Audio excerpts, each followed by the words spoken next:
Hi, my name is Cindy Rang. And I'm Brianna Motzkus, and today is National Chocolate Chip Cookie Day, or FabriChat.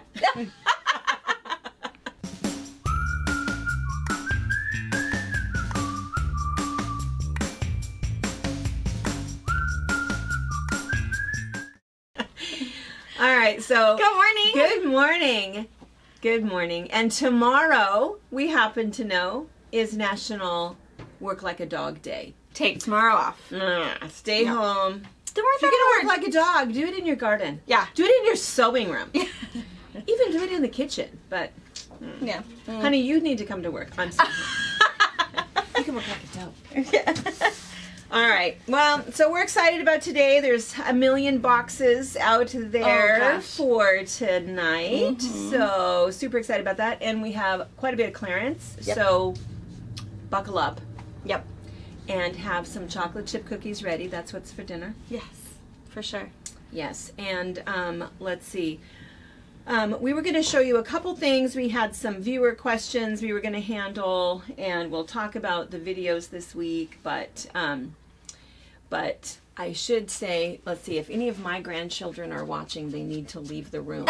All right, so mothers of my grandchildren, because I'm going to tell some secrets, some family secrets. So we have some family that's visiting us right now, and they're from Vancouver, Washington, which is across the river from Portland. And Nick and Emily they're the smart side of the family. So Nick is a civil engineer that works on bridges, and his brain is nothing but numbers. No matter what we talk about, he knows why, he knows what it is, he knows the math, for everything. He's funny because he's so smart. He just, he's very, very literal, very dry.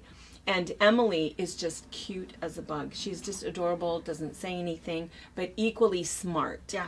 She's a nurse practitioner and have these two little boys. One will be 6 next month, and the other one will be 4 in January. 4 in January. Super smart. I mean, they just... it's funny that they were rattling off like trapezoids and look, I was like, my kids eating Doritos. Look, I made a rhomboid. Yeah. Look, it's a trapezoid. It's like my kids barely figure out between a rectangle and a square. It's a dragon face. I know. So it's like, wow. So it was really fun. So anyway, but for me, my Nana antenna come up, and it's like, oh honey, we need to get some pretend into your life, because I am all about magical pretend. Yeah. There's nothing real about anything, and I raised the kids that way, and now the grandkids, it is in overdrive. And so anyway, so I asked them the first night, I said, okay, so what are the rules? Because I get in trouble with my kids because I allow, running and jumping on the couch and eating sugar. Naughtiness. I don't even notice it. I don't even see it. And sugar is, a staple. Yes. And Nick very pleasantly said, your house, your rules. Just nana it up. It's like, all right, got this.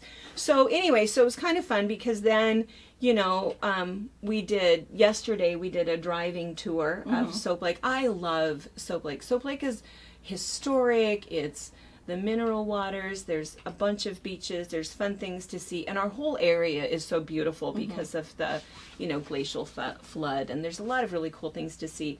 And so the first thing was going over a bridge. What does every Rang child do? Hold your breath. Hold your breath, lift your feet. Trolls live under the bridge. No. Do you know there's such a thing as an abatement? I do not know what that is. I think it's where the bridge meets the shore. Okay. I don't even know, but they wanted to know, wait, at the abatement? Wait, it's like, I don't even know what you're saying right now. There's a troll under this bridge. so I can tell you, I'm count to 3. I don't even know. So then I thought, all right, my work here, this is very, very important. So then we were going to the beaches. There's the East Beach, the West Beach, and then there's the beach that we just call the Boy Scout Camp Beach. But I told the boys that it was a crystal beach, and that there's crystals in the rocks down there. Well, where do the crystals come from? It's like, well, where all crystals come from. They're petrified dragon tears. What? Why are they in the lake? Well, because dragons love our water. So they come here. This is on their migratory path. They stop at Soap Lake. Well, why are they crying? Well, I don't know why. I mean, why does anybody cry? But when they do, it creates a crystal. Well, they're looking at me like... Pretty sure I haven't read anything about that. Freaking crazy. Pretty sure. I want to see it in writing. Yeah, I need the book. It's like, no, we're going. So here's the funny thing. This is the funny thing about this, is that Nick and Emily, of course, knew that, you know. Right. We're playing. Yeah. Dragon tears. But, so when we pull up there, Emily kind of whispers to me, but the 6-year-old is sitting like right next to her. Are there really crystals in this lake? And I'm thinking she's kind of in on it, and I said, yes. Oh. Yes, there are. I know that because I have a pocket full, right? Right? So we go out there, we're wandering around, and the 6-year-old says, well, how do we find them? And I said, well, you'll kind of see them. You might have to pick up a few rocks. You won't really know, so look for sparkly rocks. And one of them probably will be a crystal, but they'll be near the shore. So so they're looking, and of course, the 6-year-old, of course, finds a crystal.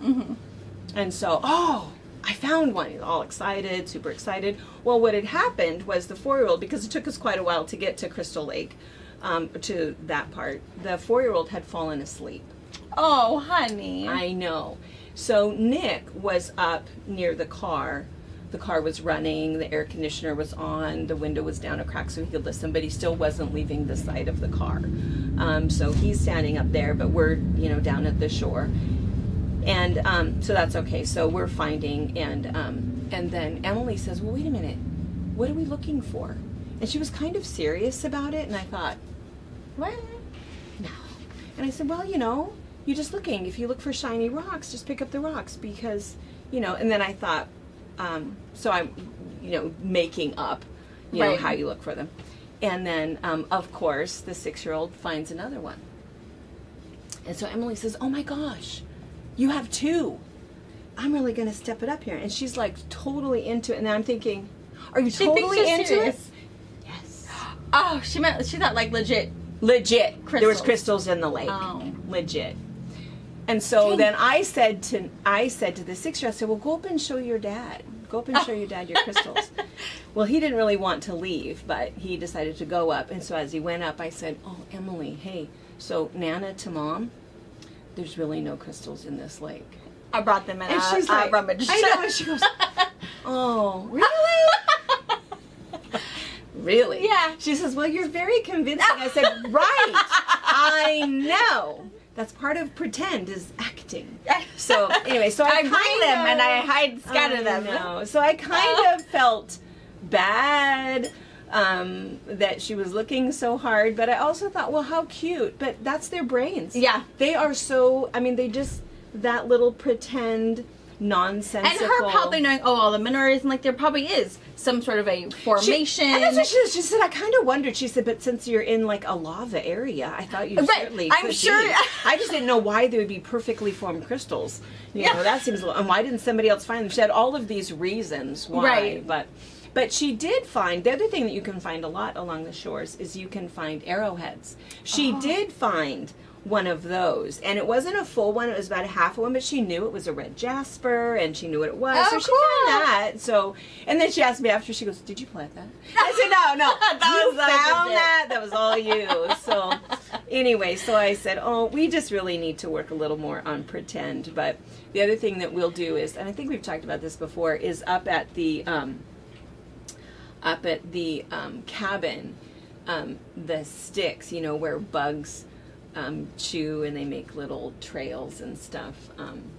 Oh yeah, you have to make sure that Eliza doesn't watch this.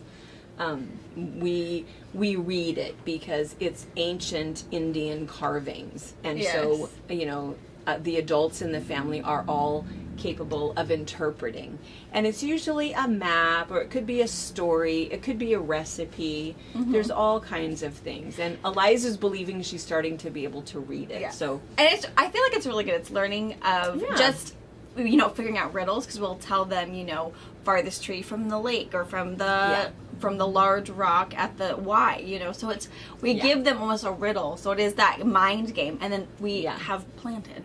Yeah, we've planted something. We had this little fool's gold rock. It's like, we're going to plant the gold. And yeah, so we find things as we're cleaning, and we take up trinkets with it. It's like, oh, here you go, Nana. Yeah. When it's time. Yeah. We found some cool things. Yeah. So yeah.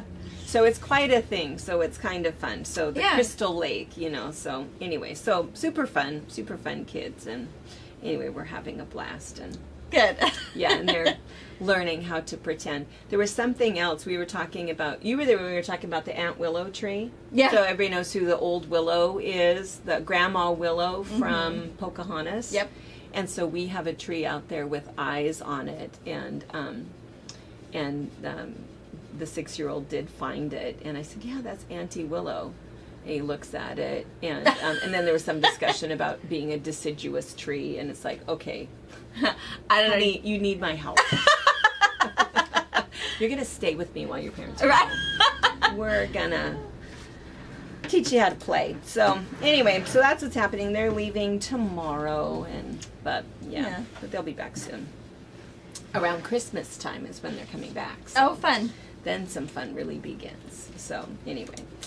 All right, so let's see. So we showed these on the Friday box opening, and there's still a couple, right? I think there's still maybe half a dozen. Yeah. 10. There was quite a few. It was a big bold. So I think we started with like 24 or something. Yeah.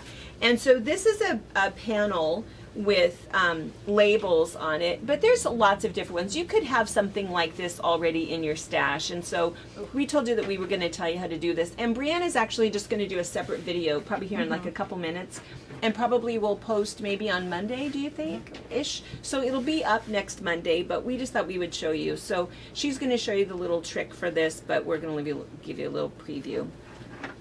There's another one. Oh, it's right there. Oh, this one. So what you can do with a label is you can take your label and you can go ahead and put, you know, a border around it, put some fun blocks around it. You can kind of do whatever you'd like to do. And then what we do is then we take a little piece of interfacing and we stitch all the way around.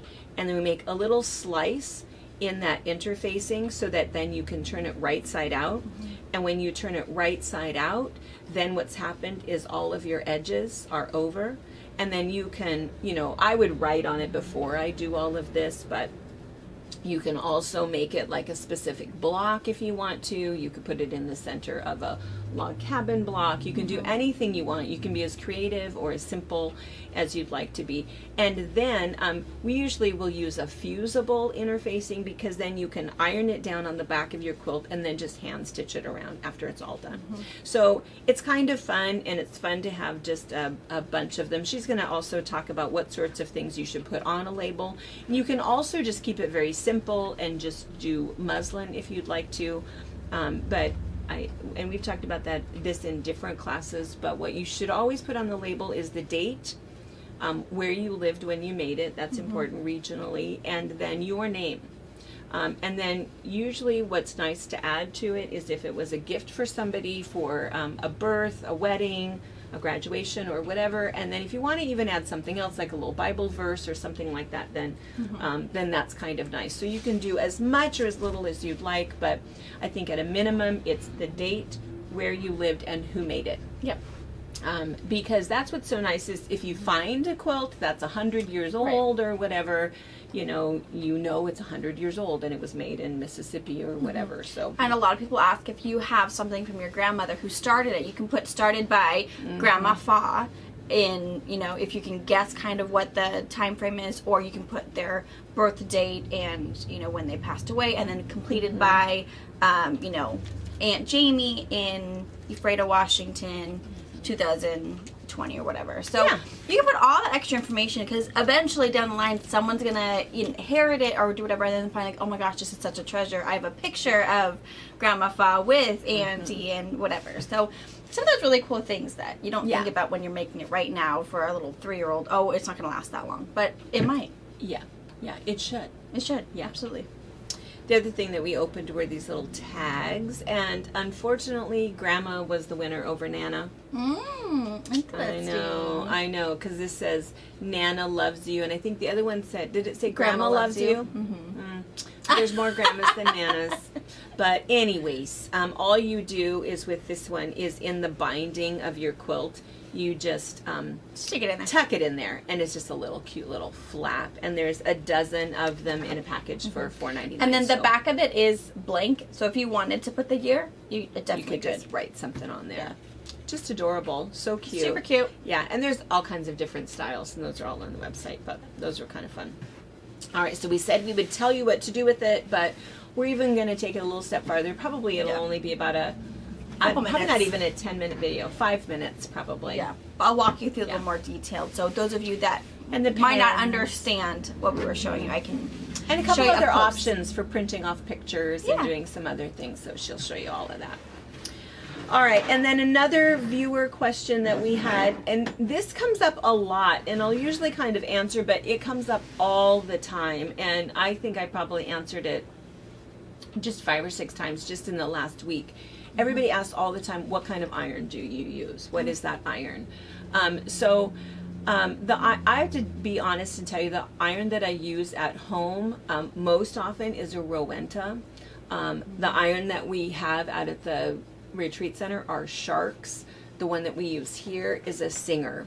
All 3 of those have the same feature, which is that they're heavy. To me, that's the most important thing, is a heavy iron, because when I'm pressing, I want the iron to do most of the work. So when I take this heavy iron and I flip it over, it is going to press. I don't have to press down. So I just like a super heavy iron, and all 3 of those are heavy. I've now grown accustomed to an iron that will shut off. I used to not like that because I know, I think I finally just have gotten used to it. And so often I will walk away, go out and change out something in the oven or change out the laundry or get distracted because the phone rang or whatever, and then an hour later I would remember the iron was on. So I understand why none of them are made that way anymore, but so I'm okay with it, but you just have to give it a little bit of a shake. But and mine is also heavy, but not auto off. For me, my trick around not doing auto off is I have all of my stuff onto an extension cord, and I just turn my extension cord off. Even if it turns my sewing machine off, I'll do it. If I'm embroidering, I might change and plug my sewing machine into the wall. I'm very good at leaving my machine on for days. You know, it doesn't hurt it, whatever. But my like my phone charger and my iron, and there's something else that's plugged in there. I think it's like an aught light. Yeah.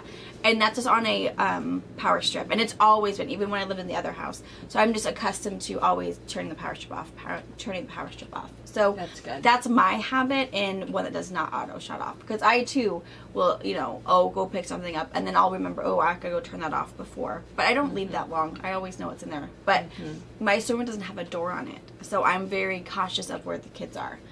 Because they love my pokey pins. They transfer from one poke cushion to another pink cushion. And I just don't want that everywhere. And the kittens eat them, and it's just a whole kittens show. Steal your bobbins. Yeah. So I'm very, so if the lights are off, the kids just don't want to go in there, but. Yeah. So heavy iron is the most important thing. The other thing too is that you want an iron. You can sometimes find an inexpensive one, but the inexpensive ones, what happens is that Teflon plate starts to come off.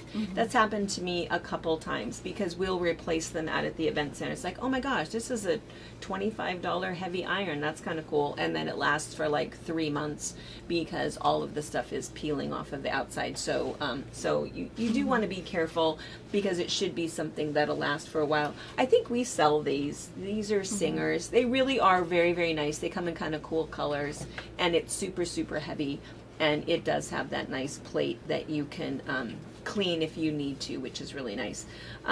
The other thing that's important about pressing, though, is the surface that you're pressing on, and of course what you're using. So we do like Best Press. There's a new product out called Flatter. I guess it's not super new. It's probably 5 or 6 years old. It, I think, is extremely similar to Best Press, but it's twice the cost. So I don't know what that's all about. So we tend to pretty much just use Best Press. We can't tell a difference between the two. They are a starch alternative. So if you like starch, that's fine, but starch can leave a little bit of a white residue on your iron, on your surface, and on your fabric, and Best Press does not. It comes in lots of different scents. We really like it, but what's really nice is that if you put it in a mister, if you watch any of our tutorials, that's what we'll do, is we dump it in the mister, because the mister, I don't know if they're going to be able to see this. Are they going to be able to see this? Yeah, just shoot it. If you probably shoot it towards if I just shoot it towards the camera. Okay, so if you're squeezing with, this is the Best Press in the way that it comes. Let me, How am I going to scrooge? We're going to do a science experiment. It's a science experiment. okay. Oh. So it's all kind of splooshing. Did they see that? Yeah. Was that pretty good? Okay, watch this. Yeah. So, did they see that? So what happens is, you're still putting, oh, that smells good. What's that, rose scent? Cherry blossom. That's good. It's very nice. Yeah. So what happens is you just use less, because instead of it just, you know, and it doesn't gum up. You know, starch will do that. Best Press does not gum up, but so what happens is you just use less of it, because it just mists out, and it's just enough. And the mister, this is separate. You don't buy Best Press in a mister. They come empty. And so we have white ones and black ones, and what we do is we put Best Press in one and water in the other. And then people will always ask about why we don't use water, and it's one of the rules out at the event center. The only reason we don't put water in the irons out there is it's not because I don't like steam. It's because if somebody forgets that there's water in there, it'll cook all day. And then the first time somebody turns it on and they tip it out, you get that black or brown water that gets all over something. But I have to say I don't use steam very often.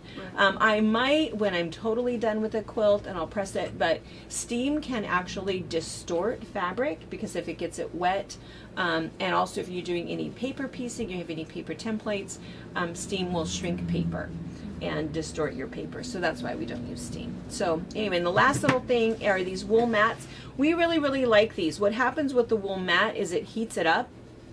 And so what'll happen is you're pressing from the top side, and also it'll kind of press from the back side. So it works really, really well, but it works so well in conducting that heat that you just want to be careful that this is on your table, not on your cutting mat. Right. Because I have a really big cutting mat, and so I had this on the edge, and I had a tiny little wart in my cutting mat because my mat was so hot. So anyway, so it works really well. So that's the iron. For brands, you can find all kinds of good brands. I think Singer, Shark, and Rowenta are all, and Oliso. I think that's a good brand too. I think they're all really good. I just like a heavy iron. We have a lot of people locally who, the rechargeable ones. Oh yeah. Love them. Like bought two so that you can have one. But you have like a docking station that's plugged in, and you just plug your iron into it, and it's keeping it powered. And then when you want to go press it, you have no cord. You can just do whatever you need. Lori says it stays hot. It's that weight. It's a little bit, has a weight to it. It's not as heavy as what Mom likes, but it's still heavier than just a little cheapy one. And she loves it. It lasts quite a long time. It's not like a quick press and you have to charge it again. And it stays Dad nice and hot. uses that too. Yeah, I haven't needed a new one for a while, but and we sell those? Yes. There you go. Yeah. So the rechargeable ones, if you've thought, oh, maybe that would be a good one, but I haven't, heard, and I hear they love them. Huh. Yeah. I have heard that also. I kind of forgot about those. All right. Okay, well, that is our educational, our little tutorial, our viewer question. And let's see, what else? Anything else? Let's see. What the quote behind us? What is this one called? Flower powder. This is Daisy Blooms. Daisy Blooms. This was just fun. We're going to do a, later today, maybe tomorrow, I'm going to do a video on piped binding. So how to put this little flange in your binding. So, super cute. We said really cute. And it's just a really fun one. It's 3-dimensional. We have, the baby one is super cute. It's we should bring out chenille and flannel. You should bring it out when you do that little piped binding. Have the other one, It's the other version so of this, cute. because it's just super super cute, and it's just cut out and fused down and stitched around as we were quilting. We did it as like a quilt as you go. Yeah. But this one, I just have a passion for 3-dimensional flowers, so we did this one a little wackadoodle, Yeah. but I kind of like it. And everybody asks, well, will that wash? Absolutely, it will wash. It frays. You You know, just your have a cut little- edges fray a little bit, Yeah, but chenille. it's cute. Yeah, So- super cute. Yeah, So, yeah, that's daisy a behind us. blooms. One of Mom's. It's adorable. Adorable. All right, let's see. And then today, let's see, we're doing... What's our classes that are going to air today? On What class went out yesterday? The Everything You Need, the Quilter's Guide to Scissors. Oh, scissors. Quilt scissors. That was a good one. That Yeah. that was good. I talked for a long... How long was that? How long did that end up being? 10 minutes. Oh, under 10 minutes. wasn't I too felt bad. like I was talking. It was good. I think it's important to know scissors and why some scissors are $8 and why some scissors are $28. Yeah, I mean, there is a difference when you're buying scissors. The same way while you're buying knives. Like, I do Cutco at home, and it's just brutal when I have to do the retreat center. I just bring my bag of knives because I can't afford like a good Cutco. common chef. Yes. Because these Yes. cheapo Walmart ones, like, I cannot do it. I just Sorry. cannot. So cheap now. I know. But that's why I think it's just one of those things. If you need to know, if you wondered why, And the scissors, we threw in there a lot of questions that people had asked, you know, how to care for your scissors, sure. you know, what about pinking scissors, do you use those? So there's a lot of other tidbit information in there. And that was something that somebody had asked, you know, we talked about rotary cutters, and Yeah. we've talked about different things. And what's the next one? We're going to talk about battings. battings. All of the different types of battings. For not the long arm quilter, for just a basic piece or what you're using How to maybe choose in one. bags or table runners or that'll be a good one. I think that one's going to be good. Yeah. Good Yeah. information. Yeah. And then what's coming out the rest of this week? So then tonight we'll do the box opening. Lots of clearance, lots of boxes. Good Monday things. was Pillow Talk with Brianna. Pillow talk. We talked about Oh, that's pillows. right. You talked about the big floor pillow. Yeah, yeah. big If you floor haven't made pillow. one of those, you need to do that. Envelope Everyone fights backs. over that. Yeah. Really How to good make use simple for a bags. big panel. Because that's how I do it. Like, I love pillows on my couch and my bed. Robert hates them. He'd rather have a pillow burn party. But I don't like buying, you know, $24 pillows because they're cute. So I just buy one pillow, and I just have a big plastic tote that I will take out one, and then I'll use that same pillow form and put my own cuteness on it. Then you have seasonal pillows. Right. And for me, I can store, you know, this versus the whole big pillow. I mean, I'm not going to suck out the air and... And we should do a class on bed runners because Oh, that's what I do, too. that's the thing that I've started doing is we have a king size bed, and we've had a king size bed for over 30 years. I mean, we started with a queen and thought that was fine until we had kids and no one could stay in their own bed and foot in the face every night. So so we went to a bigger bed, and then we just were run out of our bed all the time. But anyway, we still have our king size bed. Well, you know, making a king size quilt, It's a that lot. is expensive. It's a whole lot of work, a whole lot of time. And so now I kind of have my staple quilts that I use. But what I'll make is I'll make seasonal bed runners and seasonal quilts that are just throws that look cute on the foot of the bed. And then I'll have a matching pillow. So then you can take out your monthly, you know, what is the season or the celebration for this month. That's a And good then it idea. works out really good. So we should start a bed runner. Well, bed runner, table runner, that's all One it and the is. same. Yeah. Yeah, make a table runner and make it bigger so it fits on the bottom of your bed. So just be a bed fun. runner. Yeah. Yeah. All right. What's the video that they're going to watch tomorrow? I should know this. I should read the newsletter. Easy reusable gift bag. Oh, right. yeah. Right. It's time. It's time To start thinking. So yeah, we should have brought one in to show you, but yeah, so maybe we'll show one tonight if you need a little reminder. But reusable gift bags, instead of gift wrap paper, all of that mess, all of that time, just make gift bags. Make them, you know, if you want a certain color or a certain style per child or whatever you want to do, make them, give them back to you, and then idea. you're good to go. Lots of different sizes. And the reason you want to start on those now, it only takes seconds really to make one. But you want to do it while the picking with all of Yeah. the Christmas fabric is good. So, and you want to do a set for birthday parties and a set for Christmas, and just make a bunch of them in all different sizes. And then, and you just throw them in the washer. They're all cotton fabric. Throw them in the washer, throw them in the dryer, and you're good to go. And you don't have to spend $100 on wrapping paper every year. Right. And then My throw it all mom away. gifted it back to me. Yeah, I know. I saw that. Yes. Yes. She thought it was a great idea. Yes. Yeah. Yes. Very good. So yeah, so that's a really good video.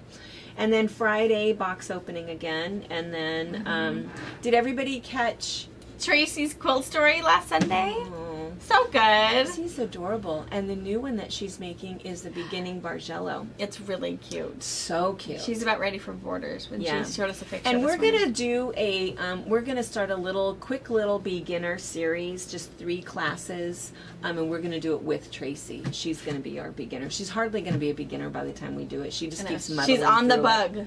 Yep. Yeah, For sure. super, super cute. We'll have to show you guys when we get that done. Yeah. And that beginner Bargello, you did that as a, was it a class or think is it a video? it's Is it a a video live pico? class. A Zoom Live class. class. We'll have to do the beginner Bargello as a little tutorial for you guys. It's a really good one if you like the look of them, but they're very intimidating. The beginner Bargello pattern is bigger pieces, and it's, what is it? Super fast. 9 quarter-yard cuts. It's 9 quarter-yard cuts Yeah. for a smaller one. If you want to make it bigger, your go-to is 3 panels, Yep. Yep. So- But I which do it is a little perfect. differently because of the way that I like to see the To pattern. line it up. So Yeah. so it's a really fun one that we should do a tutorial on for those, because I love traditional Bargellos, the whole 9 yards, but they are intimidating and they are a labor of love. But if you it's a good test Bargello. It'll take you a day to make, and you'll either decide, oh, I'm gonna make a bigger one, or I'm good. I'm gonna gift this and you're gonna love it, and I'm gonna love that I tried it. So We've talked about it before, that when husbands come into quilt shows Yeah. and they watch the quilt or come into the shop, the 2 that always get the most views and comments from husbands are Bargellos. Always. They'll stand and Always. look at it. And the other one is any 30s quilt. Yep. Because it reminds them of their grandmother, mother, their whatever. But Yep. those are the 2 top viewed, top commented husband quilts. So yep. anyway. All right, I think that's it. Yeah. I think we got, Kind of a light week. we've just been, light week. We've been entertaining family. Yeah. And we're busy packing for cruise. Packing for cruise next week. Yeah, we leave. So be watching for weird things from us. Yeah. We're gonna be unattended Yeah. without Brittany, so who knows what you're gonna get. Yeah. So Brittany's in charge. She's going to be running the show. So yeah. And then next year, I don't know if we're all going. yeah. Hopefully when we get back. Yeah. We're already Yeah. planning for our next one. Yes, yes. All right. All right. Okay, I guess we'll see you guys tonight. Yeah. All right. Thank you for watching our video. We invite you to leave a comment, hit the like button, or better yet, subscribe to our channel so you never miss an episode. You can also visit our Instagram, Twitter, Facebook, or Pinterest pages, or find all of those things and our online store at fabricpatch.net.